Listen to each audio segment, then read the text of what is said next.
Alors les 5 syndicats d'énergie normands qui composent ensemble ce qu'on appelle le territoire d'énergie normande, le TEN, peuvent accompagner à la fois les porteurs de projets, d'unités de méthanisation et sont aussi en interface avec nos concessionnaires de gaz que sont GRDF et GRT.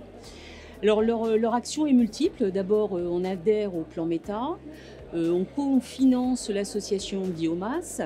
On peut être amené aussi à financer les études de gisement des déchets méthanisables. Ça a été le cas en tout cas pour 3 des 5 départements, des 5 syndicats. Le SDE 76 par exemple en 2018 a entièrement financé cette étude pour la mettre à disposition de la région et de l'ensemble des EPCI concernés. On finance bien évidemment à hauteur de 50% pour ce qui est du SDE 76 les études de faisabilité, c'est-à-dire de raccordement entre les unités de méthanisation et les réseaux existants de gaz. On conventionne également avec les concessionnaires afin de leur donner la possibilité, de les autoriser à réaliser les canalisations nécessaires pour l'injection, puisque c'est aussi le sujet au regard de la transition énergétique et des enjeux qui sont les nôtres aujourd'hui. C'est quand même le sujet aussi de la transition énergétique et de l'injection du biogaz dans les réseaux.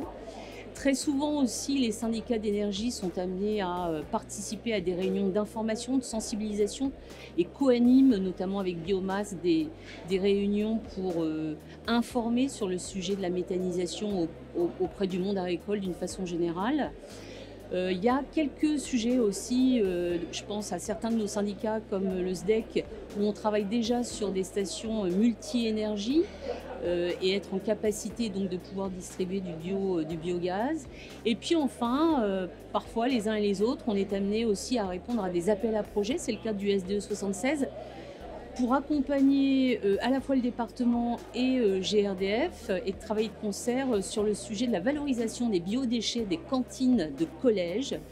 Et donc nous avons répondu à cet appel et nous sommes lauréats, et ce qui nous permettra de travailler aussi auprès des cuisiniers, mais surtout aussi aux côtés des collégiens avec Binapi et Terraléo pour les sensibiliser sur ce sujet du biogaz et comment on peut valoriser leurs déchets jusqu'à produire du gaz propre, du gaz vert.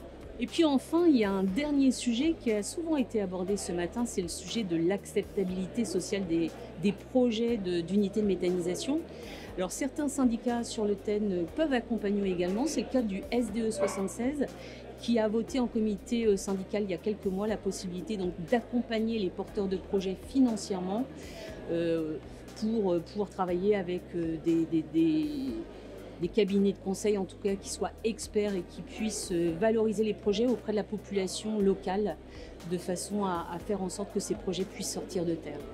Voilà pour l'ensemble en tout cas des actions qui sont prises en charge par les différents syndicats. Alors ces fonctions en fonction des 5 syndicats normands, mais vous comprenez bien qu'il y a une réelle volonté d'accompagner les projets parce qu'on est tout à fait conscient de l'importance de ce sujet-là au regard aujourd'hui des enjeux économiques, des enjeux géopolitiques et bien sûr aussi des enjeux climatiques.